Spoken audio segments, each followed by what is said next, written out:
This is me, Jonathan. Welcome back to the HotShot Haven with more informative videos for this channel. People that are doing HotShot, thinking about doing HotShot, are already in it, I'd invite you to like, comment, and subscribe. Today's topic is going to be why I believe derating a dually and a dual tandem 40-foot trailer or a single tandem 40-foot trailer is a bad idea for a non-CDL hotshot. First of all, I'd like to start by saying how much I appreciate those who have subscribed and liked and commented on the videos, and I encourage others to do the same. We out here hustling, we trying to get $1. You know how that goes. If you're trying to do this hotshot thing, you got the same thing in mind, man, getting out here to $1. So, I'll try and make some videos that'll help you along the way and making some decisions that can impact your business greatly. Like I say, this video is about why I feel like derating a brand new dually truck, which you really can't do, but you can derate the trailer, and that's where we're at now. I actually debated doing this one time, and I weighed the pros and the cons of what I was trying to do, and I came to the conclusion that if I'm truly going non-CDL, because in all honesty, CDL hotshot to me is a box that you put yourself in when you have a license for Class A, you have everything except maybe the air brake portion of the test. If you're gonna do CDL hotshot, I suggest for even a smaller investment than some of this hotshot stuff, you just go ahead and buy a rig, But that's not what this video is about. This video is about why I feel like pulling a trailer that's 40 foot long, derated probably to 12,000 pounds, is a bad idea. First of all, when it comes to weight in this hotshot game, it's valuable. It's super valuable. So the lighter your setup is from the initial start, the better. Keep in mind that with non-CDL hotshot, most of the time the greatest load we'll put on the trailer will be about 11,000. Some people can pull 11.5. I could put 11.5 on there, but I choose not to because I respect my equipment. And that's another part of this video that I'm going to talk about when I talk about derating this stuff. If you go out and search manufacturers, Big Tex, PJ, a lot of different companies, Hefty, you'll see that just about any trailer that you want in a 40-foot configuration is going to come with a pretty substantial I-beam on it. Single tandem trailers more than likely will come with like a 12-inch I-beam, and then you'll have trailers that are like 22K rated or 20K rated. They'll come with like maybe a 14-inch I-beam, and this is for strength and keeping the trailer from flexing so much down the highway by putting strength into the trailer. Well, most situations would entail that trailer weighs about 8,000 pounds or more with nothing on it.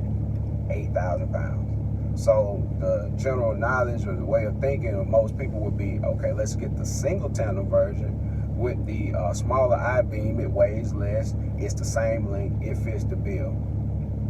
But what people don't understand about doing this, and that you'll see in other people's videos when they've gotten trailers, from different manufacturers and went this route, is that it started to wreck the trailer immediately. And that's a big part of what's going on.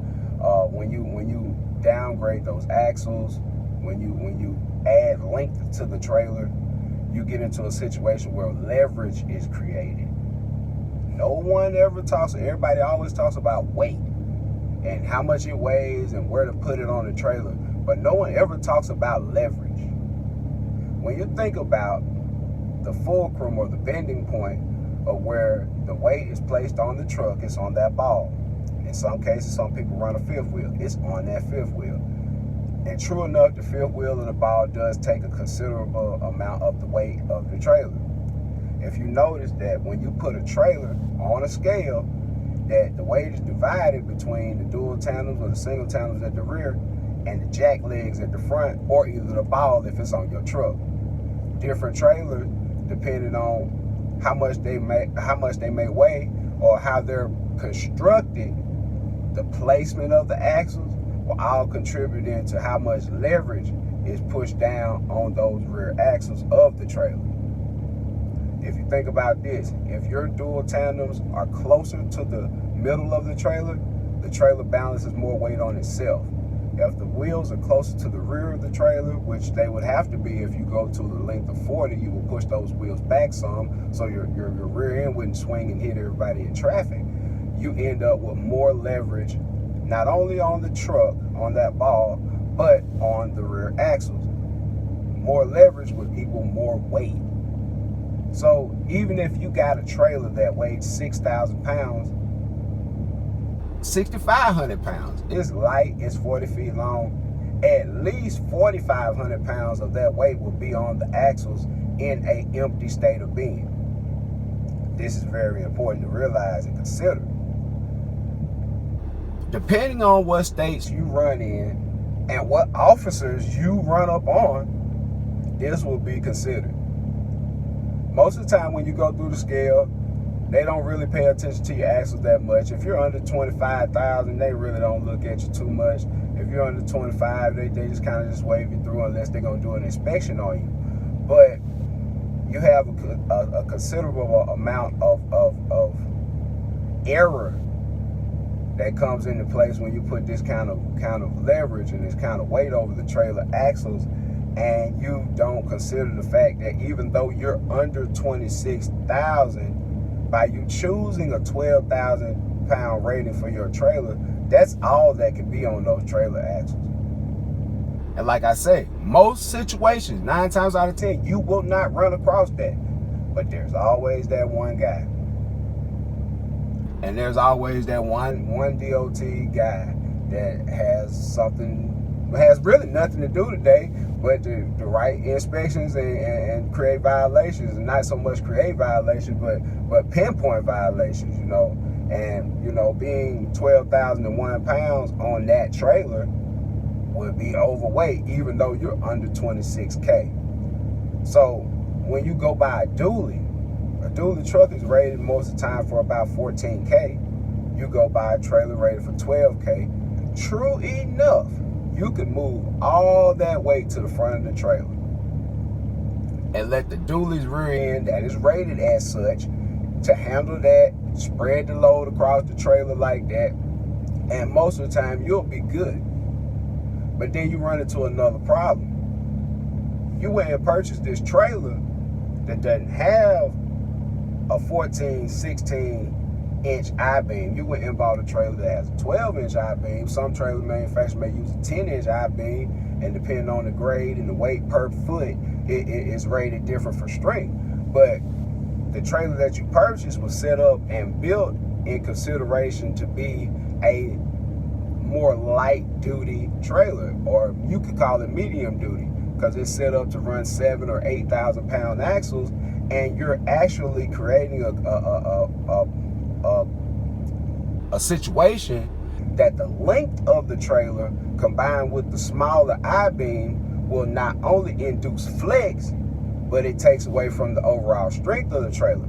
So now think about sitting at 8,000 pound load on the neck of that trailer that really wasn't meant to hold that. And you can imagine the amount of flex and give that happens on the highway, which ultimately leads to stress cracks, welds breaking, and things happening very, very badly on the highway.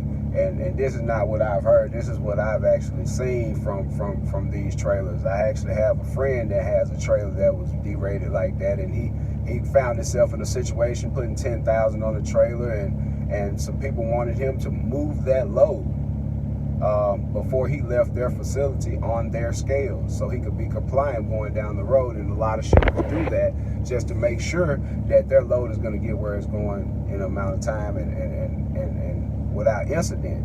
So he had to actually move the load around a little bit, because on the trailer axles, he was over, and that was because the rating that he picked. And like I say, going down the highway with this stuff, balancing the load is incredibly important. It's not only about ride quality, it's about tire life, it's about your back, so putting yourself in a situation to not be able to balance the load. I don't care if you get airbags, put it on your truck, sit it up and lift it. When that load is not sitting right on that trailer, it's just not sitting right. And you're going to hate it the whole trip where you're going, because you're going to be getting bombarded with all type of vibrations. You could have the shocker hitch, airbag, air ride trailer, whatever. If you drive these things, it could be a dually or a singlet. If that weight is not right on that trailer, you'll be the first to know. So that's one of those things. You think that you will be able to use that entire 40-foot length, but that's just not so.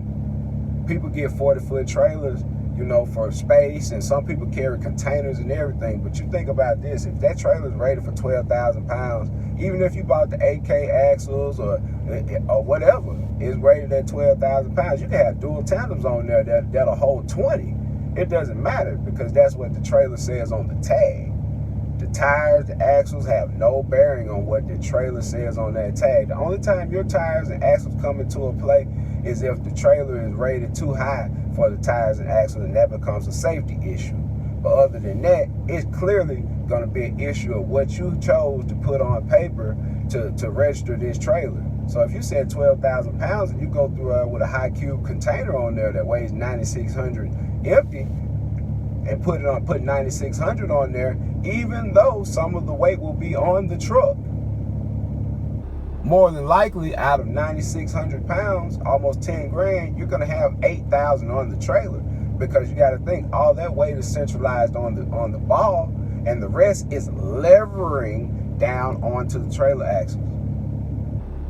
And it's even exacerbated worse if you have your gooseneck adjusted up in the two-wheel drive position while running a four-wheel drive truck, and you have that angle that slopes down. This creates even more leverage going down onto the trailer tires as they go across the scale. And like I said, I've been pulled over in Arizona for a random spot check type inspection for level 1. And they brought out the scales and sat them in front of each one of my tires, and they made me roll on the scales. And on the side note, in Arizona and New Mexico, they will ask you for a permit to drive through their states. Those who say you can just go wherever except California, they wrong. If you're going through New Mexico or Arizona and you slip through there a few times and they don't see you, that's cool. But just know, going through Arizona and New Mexico, I do it all the time. You need a permit. If they catch you without the permit, they're gonna make you go back to the scale, buy the permit, may write you a violation. So that's another thing. But I spoke up on Arizona in particular because that was a weird case where I was coming through at like 2:30 in the morning, doing like 5 miles an hour under the speed limit. Everything was good, and he pulled me over. Like I said, it was like 2:30 in the morning, and he was like, "Well, you didn't do anything. Your speed was good. No violations or anything that we pull you over for. It's just a random." So they proceeded to do the whole 9. And like I said, they rolled me on the portable scale that they had in the back of the Tahoe, and actually told me out his own mouth, we really looking for people that are overweight on their ratings and axles and what their tags are rated for. And that's one of those things that if you were in violation, I would have gotten you for. So I took that for what it was. It was a chance for me to see that, hey, there are some people that enforce that law. Which also brings me to another point about this dually and this 40-foot trailer, this dually, and what I'm saying, even if it's derated. I know in Texas in particular, a lot of more states are coming around to do it. Oklahoma, I think Pennsylvania's acting a fool with it, and I ain't gonna say acting a fool with it, but they enforcing it. It's called the 65-foot rule.